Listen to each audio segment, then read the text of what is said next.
White identity extremism has evolved to a place where it has infiltrated politics, the core of our government, our communities here in the US, to the extent where many of us will be held responsible for the decisions of those who represent this ideology in leadership. This video breaks down how racism, white supremacy, white identity extremism. I do not believe in a white supremacy. It's white identity extremism. Nobody's supreme but the Most High God. This is just history repeating itself where human beings try to position themselves as the Almighty, which was Satan's downfall. White identity extremism, racism, in the ideology of the white fabric of their identity has contributed to many, many, many wars in our communities.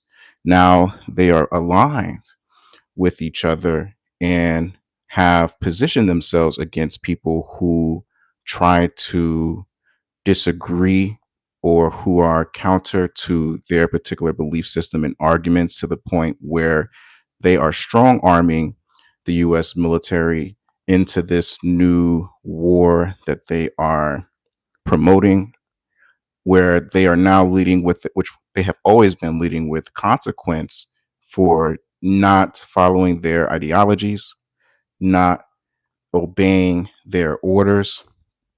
And this is truly how it's always been.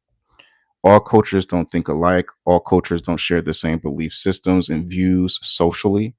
And that is the beauty of humanity, is that we can all sort of grow together in our own unique ways where we don't have to attack or murder each other for differences in belief systems. However, the United States has started to become a dictatorship, almost a communist regime, where if you don't agree, if you don't align with the belief systems, you're out of here. When you grow up inside an identity narrative that constantly frames your group as the moral center of civilization, it can quietly shape how you interpret responsibility and fault. In strands of white identity extremism, the story you are handed often suggests that your culture represents order, virtue, and legitimacy by default. So, a lot of the white identity extremists believe that their culture represents morality, virtue, and legitimacy by default, which is why, white people more than ever need to separate themselves from these white identity extremism, because once you're merged with the evil in your communities and you have not delineated yourself, in a lot of ways, it just hurts you. I think white people need to separate themselves amongst each other more than any group, because it's hard for people, especially when you're the dominant number in the United States. It's hard for people who are not really experienced or educated on the white ideology in the United States on how to navigate your people. You'll find yourself sort of being lumped up with people who hold really extremist ideas, ideologies, and you'll find yourself as white people being labeled as something that you're not, because your group has not fully delineated from each other or from those who share these identity extremist groups. White people are so okay with just like, I don't know if it's because you guys are living in fear. I understand people, a lot of times are afraid to speak truth to the white community or the white identity extremist community, because a lot of you guys are afraid of losing your jobs. You're afraid of, arguing an argument. You don't have no rebuttals. You don't know how to articulate yourself or orate yourself to really challenge a lot of these ideas and these quick sort of irrational responses that they hit you guys with. So you lead with this defeated mentality, and you allow people in your community to essentially keep propagating and encouraging these really hurtful, harmful sort of ideologies that have infiltrated your government, infiltrated the law enforcement system. Now, internationally, essentially it's the white identity extremist community that got us in this mess. You guys can't blame black people. And this conversation needs to be had, because if that would have been Obama, you guys would be hanging him. If that would have been a Mexican, if that would have been I'm gonna stick with black people, because Mexicans are their own little separate world. Because a lot of you guys don't even respect black folks. But if that would have been a black man doing the things that Donald Trump is doing, we would never hear the end of that shit. So you white people have a lot of work to do in your own communities where you guys have to delineate.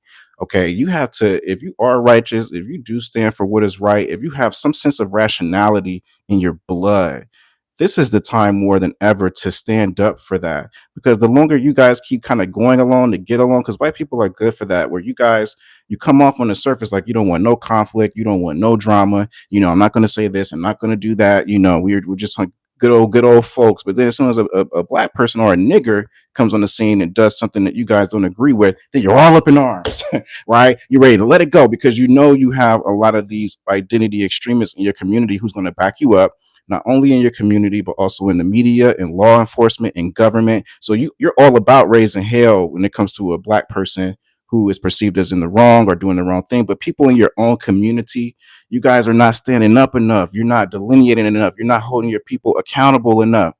And this is basically what we're dealing with. And you guys all kind of bunch up together. You all kind of blend in together where you got civil white people who are doing the right thing, who are trying to create an economy and an American system where we can all grow and win together. You have white people who are trying to do the right thing, but you guys are so in fear where you've allowed yourself to kind of blend in with the enemy, with the ops, right? So identity extremism, white identity extremism, is the reason why a lot of your children are going to lose their lives. Okay. And not even just your children in the white community, other cultures have to pay the price. All right. Because you guys are the face of leadership in this country. You're the face of government. You run over 50% of the government. Even when the Marine tried to exercise his freedom of speech against the war, a lot of you guys, which was majority, and I think it was like one black security guard, but majority of you guys were non-black folks and you were just kind of hanging out. You're just kind of, you guys are just kind of sitting there and nobody can argue.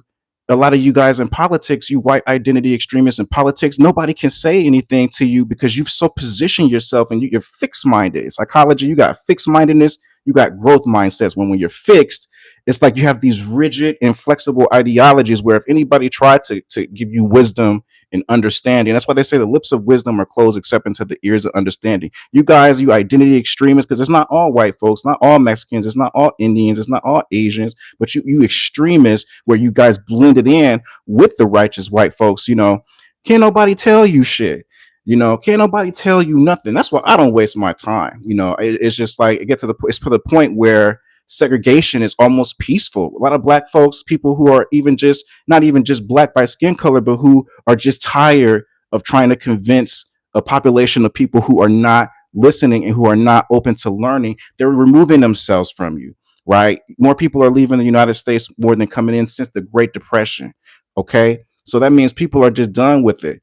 And it's sad because, I love this country and I love the United States. I got, I was born here, I have family here, I love, the spirit of what America represented. I believe that I don't think everything is all bad. I believe in the United States of America. I serve my country. I'm not going to become the radical. However, the reality is white identity extremism has gone unchecked for so long. There's nothing nobody can say or do at this point. And it's going to take a lot of you white people because you guys understand their culture. You understand, even though you may not agree with their belief system, you understand the fundamentals of their psychology because you grew up in a lot of these environments where you may have had an uncle or an auntie or a family member who shared these beliefs, and you've learned how to master and navigate this. Whereas a black person who may not have grown up in that community or someone who's not white, they're not going to know what to say or how to. It's to the point where if you don't even look like an identity extremist, they're not even at the gate. They've already judged you and counted you out. Oh, you're black. Shit, what the fuck you gonna tell me? You Mexican? What the fuck you? Yeah, white people at least off the at the gate, right? You have more of an intro than anybody else. Because I'm telling you, it's so sophisticated, and these identity extremists are so sensitive.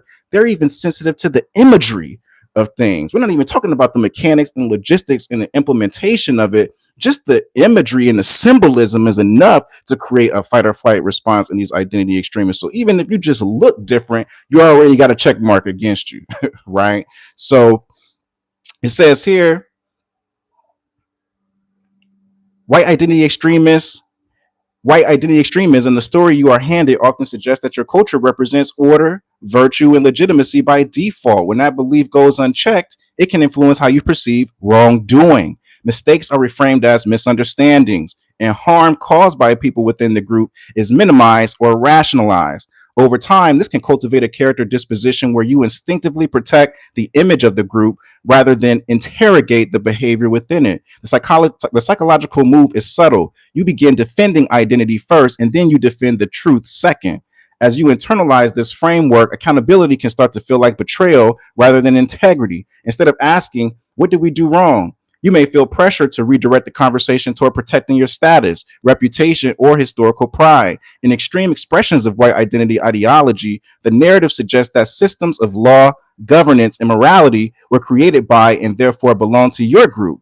That belief can distort the meaning of justice itself. When people believe they represent the standard of civilization, criticism begins to feel like an attack rather than a call to responsibility. And the temptation grows to frame marginalized communities as the real problem rather than confronting failures within your own ranks.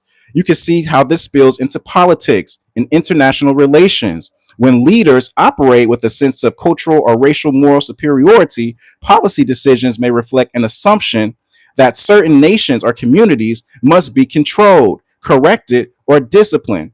Domestically, the same mindset can show up when abuse, corruption, or misconduct occurs, and the instinct becomes protecting institutional reputation rather than confronting the wrongdoing.